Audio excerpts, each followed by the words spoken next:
this video will not show any Silksong footage past the area of Shellwood.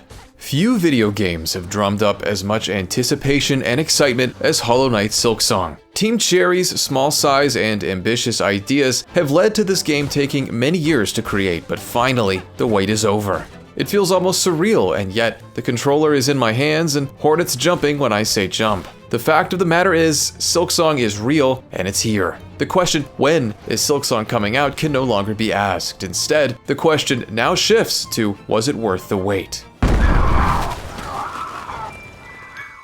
As I began the game, my mind was completely open to all possibilities. I was open to loving this game, feeling disappointed, or some sort of more nuanced ambivalence. I'll readily admit that I'm not as taken with the original Hollow Knight as many others. Don't get me wrong, I really enjoyed that game, but the level of fandom that surrounds it knows few equivalents. When a fanbase is this passionate, I feel like beating the game barely elevates me to the level of casual onlooker. People know and love Hollow Knight so thoroughly in a way that I just don't. Strangely though, this actually made me feel more open to Silksong. This felt like a reset. As I began the game, I felt at home. Unsurprisingly, Silksong isn't looking to reinvent the wheel. This is still a 2D Metroidvania through and through. And yet, the introductory minutes feel a bit more refined than they did in Hollow Knight. The early rooms present a smooth and forgiving onboarding to the core mechanics of platforming, combat, and boss fights. By the time you emerge into the greater world, you've been equipped with the basic tools you need to survive. Of course, that doesn't mean that you will. Death is inevitable in Silksong, so be prepared to dust yourself off and try again.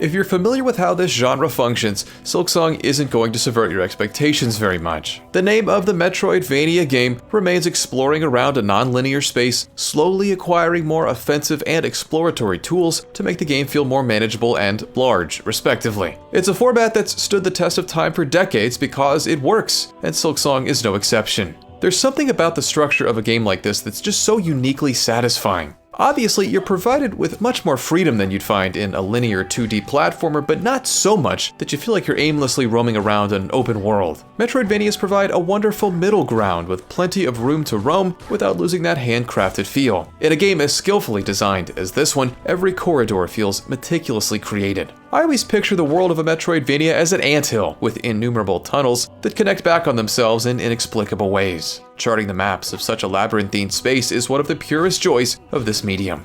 One element that separates Team Cherry's games from others in the genre is difficulty. That's not to say that there aren't other challenging Metroidvanias, there most certainly are, but if you're looking for a more meditative take on the genre, Silksong wouldn't be my first recommendation. Every inch of this game has to be earned. Enemies are formidable, platforming is demanding, and perhaps most notably, bosses are punishing. It's in the high rigor that Silksong begins to invoke gaming's current favorite genre, the Souls-like. Such a descriptor is likely overused these days, but it does feel apt here, even more so when considering that Silksong makes use of the now iconic mechanic of robbing Hornet of all of her rosaries, the game's currency, if you die before returning to where you died previously. These elements don't define Silksong by any means, but it must be noted that this game is hard, seemingly to the chagrin of many players.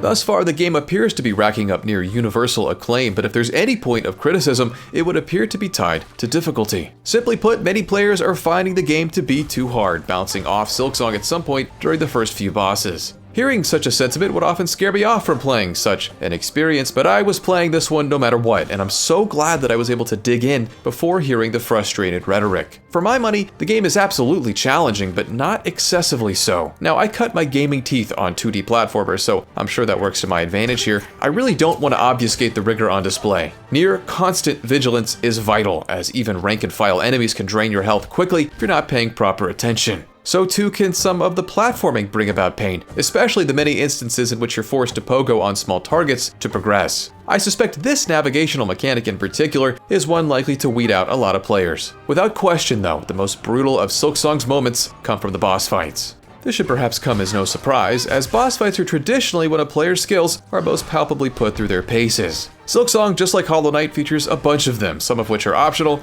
plenty of which are not. Each fight finds you in a relatively confined arena, frantically trying to learn the boss's moveset as quickly as possible. There's really not much here that feels particularly new, but the bouts have been buffed to a fine sheen. They're thrilling, and yes, they are hard, but I want to make very clear that I've never once felt hopeless. I recently published a video essay detailing my fatigue with inflexible video game difficulty. Through the lens of Lies of P, I discussed the stress I often feel when dealing with a game that features such punishing boss fights. In that game, I began to dread each boss encounter and became increasingly worried that the next one was going to be the one that sent me over the edge. I've fought well over a dozen Silksong bosses at this point, and so far, I've never once felt that way. Again, that is not to say that the fights aren't challenging, they absolutely are, but they feel manageable.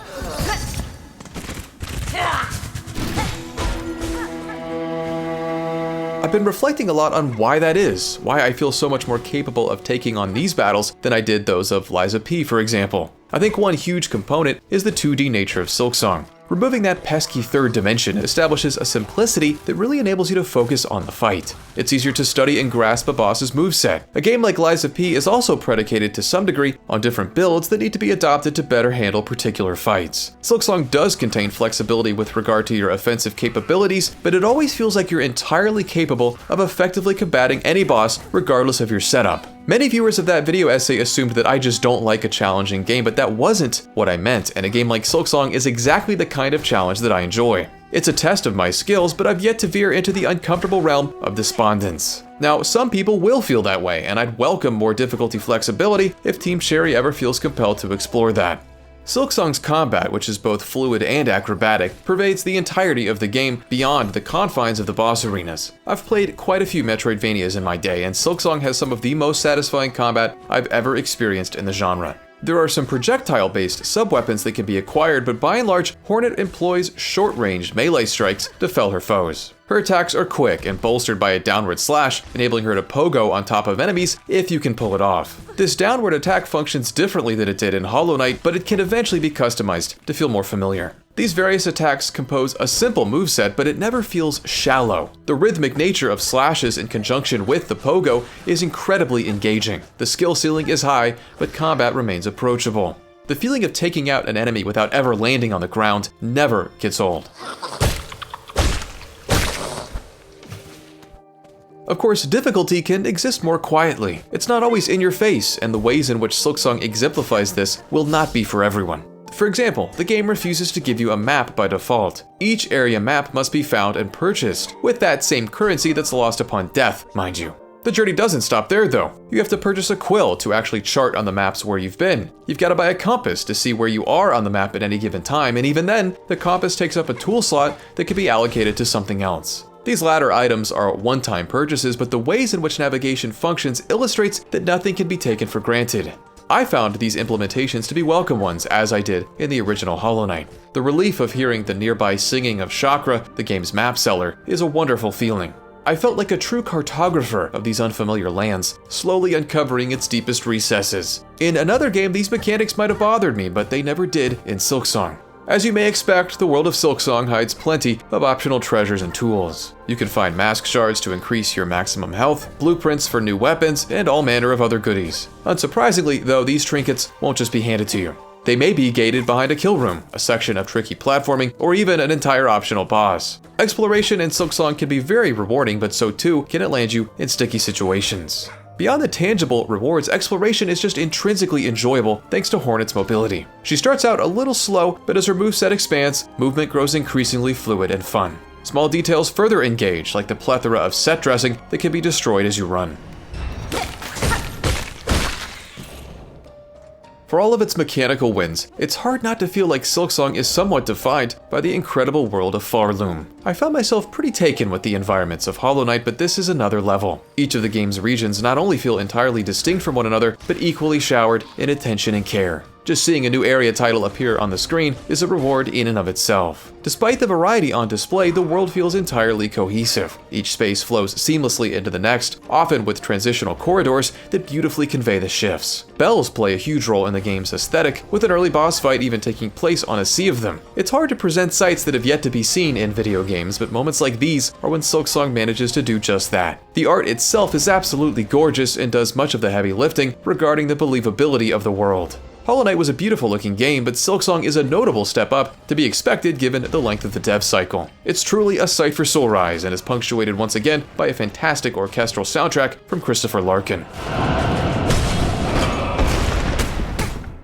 With how long Silksong took to create and how much the hype had boiled over, you could forgive one for assuming that the game was going to redefine the medium. Ultimately though, the game is what one would expect under more typical circumstances, a follow-up to Hollow Knight. It's a sequel that's bigger, refined, but ultimately more of the same. It's difficult to say if every aspect of the experience is improved, but in my time with the game, there's nothing I can really cite as regressive. Again, this game is hard, yes, but for my money, not in a way that feels unfair or impossible to overcome. Does Silksong reinvent the wheel? No, this isn't a massive departure from the foundation that Hollow Knight laid out 8 years ago. Silksong rather exists as yet another example that skillful iteration can be just as valuable as innovation. Was it worth the wait? Yeah, I think it was.